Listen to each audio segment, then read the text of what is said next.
হাত পা বেঁধে মাটিতে ফেলে পেটানো হচ্ছে এক ব্যক্তিকে, আর কয়েকশো মানুষ ভিড় করে সেই দৃশ্য দেখছেন। অনেকে ভিডিও ধারণ করছেন, কোথাও আবার লাঠি কিংবা ইট দিয়ে কয়েকজনকে মিলে বেধড়ক পেটাচ্ছেন একজনকে।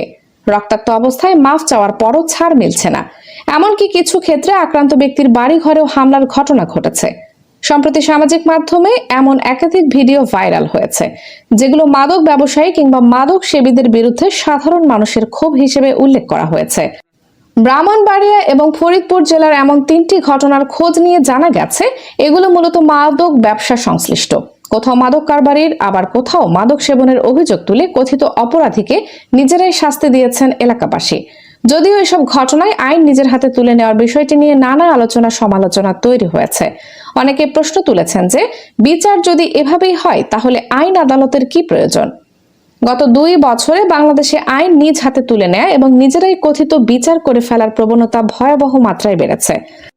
ক্ষেত্র বিশেষে দুর্বল হয়ে পড়া পুলিশ বাহিনী শুধু পাশে দাঁড়িয়ে থেকে দেখেছে। যদিও পুলিশ বলছে এমন ঘটনার বিরুদ্ধে ব্যবস্থা নিচ্ছে তারা। অপরাধীদের ধরতে অভিযান অব্যাহত রাখার কথাও জানিয়েছে পুলিশ।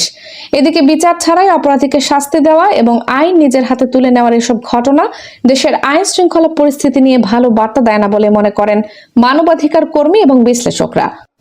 প্রশ্ন উঠছে, বাংলাদেশে যদি জঙ্গলের আইন না চলে তাহলে এরকম ঘটনা কেন ঘটতে দেখা যাচ্ছে?